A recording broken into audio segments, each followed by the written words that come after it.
Hello everyone, जय हिंद दोस्तों। स्वागत है एक बार फिर से आप सभी लोग का हमारे इस न्यू वीडियो में। तो दोस्तों स्पेशली जो भी कैंडिडेट्स इस बार CISF कांस्टेबल फायरमैन की 1149 पोस्ट की जो वैकेंसी आपकी रिलीज़ की गई थी, अगर आप भी इसका पेपर देने वाले हो तो आप सभी लोगों के लिए मोस्ट इंपॉर्टेंट करंट अफेयर्स की जो दूसरी वीडियो ये आ चुकी है। और मैं गारंटी देता हूँ कि इस वीडियो में से भी आपको एक या दो क्वेश्चन हो सकता है कि आपके पेपर में देखने को मिले, अन्यथा इस टॉपिक से आपके जो क्वेश्चन हैं आपके पेपर में 100% होंगे ही होंगे।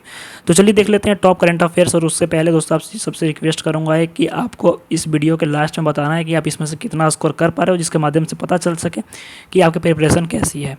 सबसे पहले दोस्तों क्वेश्चन नंबर 1 की तरफ आते हैं। तो क्वेश्चन नंबर 1 जो है आपका कह रहा है कि विश्व खुशहाली रिपोर्ट यानी वर्ल्ड हैप्पीनेस इंडेक्स जो थे आपका 2023 में भारत का स्थान क्या रहा। आपके ऑप्शन है 136, 126, 144 और 150।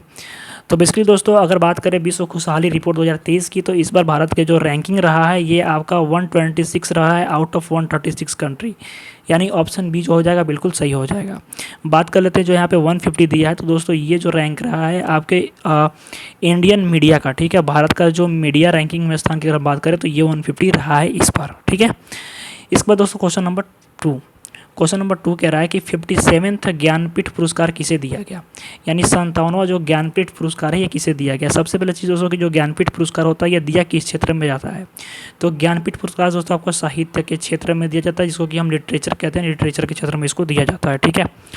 आपका ऑप्शन है नीलमणि फूकन, दामोदर मेजो, आशा पारेख और रामदरस मिश्रा। तो बेसिकली दोस्तों जो 57वां ज्ञानपीठ पुरस्कार है ये आपका दिया गया दामोदर मेजो को, ध्यान रखिएगा, यानी ऑप्शन जो बी हो जाएगा बिल्कुल सही हो जाएगा। इससे पहले नीलमणि फूकन को दिया गया था, ये भी आपको ध्यान में रखना है, ठीक है। इसके बाद दोस्तों क्वेश्चन नंबर 3, क्वेश्चन नंबर 3 कह रहा है कि फीफा विश्व कप 2022 का उप विजेता कौन रहा, ठीक है। तो ध्यान रखिएगा दोस्तों आपके खेल और खिलाड़ी से एक क्वेश्चन फिक्स है कि आपका आएगा, चाहे जो भी पूछ दिया जाए। तो बात कर लेते हैं कि अगर फीफा विश्व कप 2022 का उप विजेता कौन रहा, तो आपके ऑप्शन है अर्जेंटीना, स्पेन, फ्रांस और जर्मनी। तो बेसिकली दोस्तों 2022 का उप विजेता रहा है आपका, जो फाइनल हुई थी आपकी ये हुई थी फ्रांस और अर्जेंटीना के बीच में, ठीक है, फ्रांस और आपके अर्जेंटीना के बीच में। लेकिन इसमें से जो अर्जेंटीना था ये बना आपका चैम्पियन और ये बना आपका रनर, ठीक है। तो ये आपका कौन हो जाएगा, फ्रांस। फ्रांस क्या बना, आपका रनर बना, ध्यान रखिएगा, ये मोस्ट इंपॉर्टेंट हो जाएगा। इस साल वर्ल्ड कप होने वाला है, आपसे इस साल पूछ दे कि हॉकी विश्व कप 2023, ठीक है, जो है हॉकी विश्व कप 2023 जो है ये कहाँ पे हुआ था। तो इस साल भारत में हुआ था, ये आपको ध्यान रखना है। तो दोस्तों आप सभी लोगों के लिए एक मोस्ट इंपॉर्टेंट इन्फॉर्मेशन थी कि जो भी लोग CISF कांस्टेबल फायरमैन का इस पर पेपर देने वाले हैं तो अब आपके पास बहुत ही कम समय बच गया है, ठीक है। तो आप सभी लोगों के लिए दोस्तों सभी सब्जेक्ट्स की जो मोस्ट इंपॉर्टेंट टॉपिक्स की PDF है, स्पेशली रीजनिंग, आपके हिंदी, आपके एलिमेंट्री मैथमेटिक्स, आपके GK GS और प्लस में आपके इंग्लिश, ठीक है, इन सभी सब्जेक्ट्स जो PDF है, कंबाइंड PDF है, ओनली 39 रुपीज़ के अंतर्गत अवेलेबल है। और इस PDF की खासियत ये है कि अगर आप इस PDF को कवर कर लेते हो, और ज़्यादा से ज़्यादा आपको 1 से 2 दिन लगेंगे इसे कवर करने में, ठीक है। और अगर आप इसको कवर कर लेते हो तो अगर अभी तक आपने कुछ भी स्टडी नहीं की है तो आप दोस्तों यकीन मानो कि इस PDF के माध्यम से आराम से 70 to 80% मार्क्स जो है स्कोर कर लोगे, ठीक है। और ये PDF दोस्तों जो है कंबाइंडली आपको बस केवल 39 रुपीज़ के अंतर्गत ये PDF आपको अवेलेबल है। 39 रुपीज़ के अंतर्गत इस PDF को लेने के लिए आपको सिंपली दोस्तों इस नंबर पर 9006914446 इस नंबर के ऊपर व्हाट्सअप करना है और लिखना है हाय CISF, ठीक है।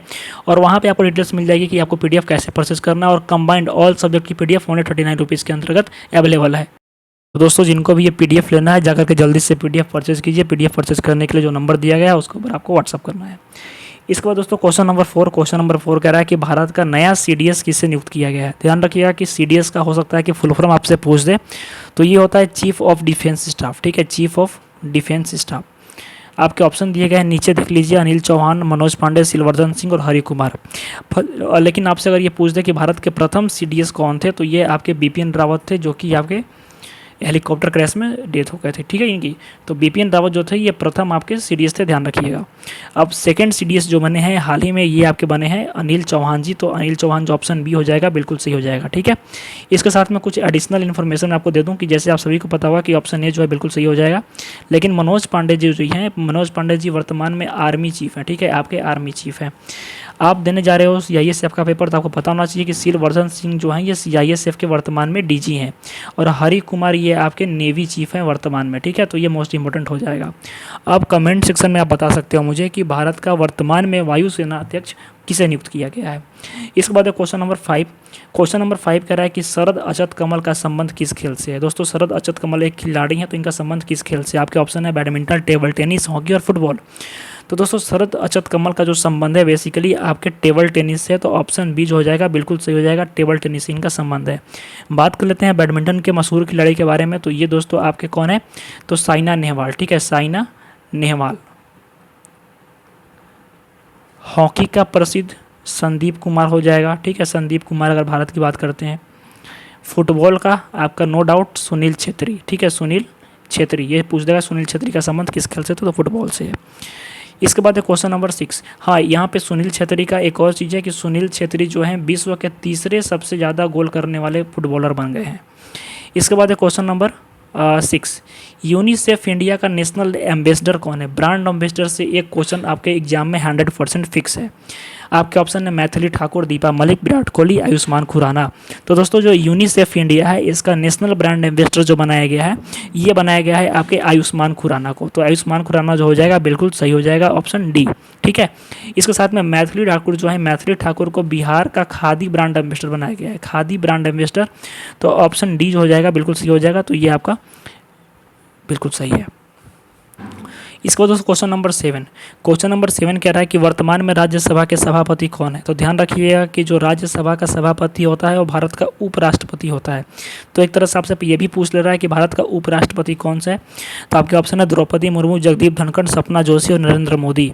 तो दोस्तों नरेंद्र मोदी को तो नो डाउट सब लोग जानते होंगे कि ये PM ऑफ इंडिया यानी भारत के प्रधानमंत्री। द्रौपदी मुर्मू जो है आपके प्रेसिडेंट ऑफ इंडिया है और जगदीप धनखड़ जो हैं ये भारत के वर्तमान में उपराष्ट्रपति हैं, ठीक है, यानी डिप्टी प्रेसिडेंट। और वर्तमान में जो भारत का राष्ट्रपति होता है, उपराष्ट्रपति, वही राज्यसभा का सभापति होता है, ठीक है। तो ये मोस्ट इंपॉर्टेंट हो जाएगा। इसके बाद क्वेश्चन नंबर 8। क्वेश्चन नंबर 8 कह रहा है कि देश के पहले लोकपाल कौन बने हैं। आपके ऑप्शन है पिनाकी चंद्र घोष, विशाल सिंह, नृत्य गोपाल वर्मा और रुचिका कंबोज।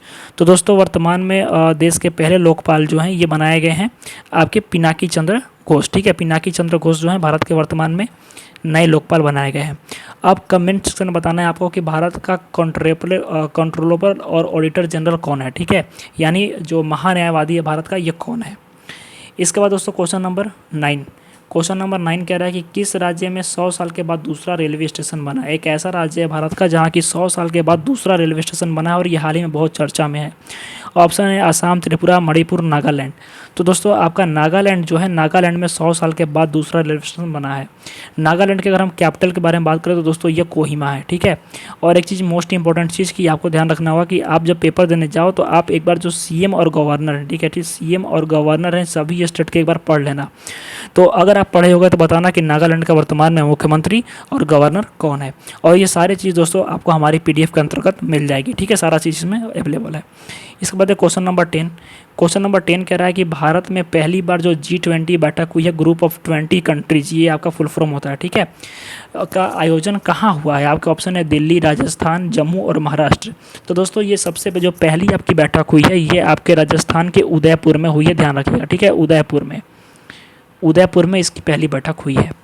अब दोस्तों आपको बताना है कि आपने 10 में से कितना स्कोर किया और साथ ही साथ जो भी स्टूडेंट जिनका भी पेपर है और जिनको लग रहा है कि उनकी तैयारी अभी उतनी नहीं हो पाई है, तो आप सभी लोग के लिए दोस्तों सभी सब्जेक्ट्स की जो PDF है ओनली आपको 39 रुपीज़ के अंतर्गत अवेलेबल है। और आपको इसके लिए बस करना क्या है, तो आपको इस नंबर पर 9006914446 इस नंबर पे आपको व्हाट्सअप करना है। और व्हाट्सअप करने के बाद बस लिख देना है क्या, हाय CISF, ठीक है, हाय CISF लिख करके आपको व्हाट्सअप कर देना है, ठीक है। और आपको PDF वहाँ से लेने की डिटेल्स मिल जाएगी। तो जाइए जाकर के जल्दी से परचेज कीजिए, सीमित समय के लिए है, और आप अपनी प्रिपरेशन को बूस्टअप कीजिए। और यकीन मानिए कि आप इस PDF के माध्यम से 70 to 80% मार्क्स आराम से स्कोर कर लोगे। जय हिंद।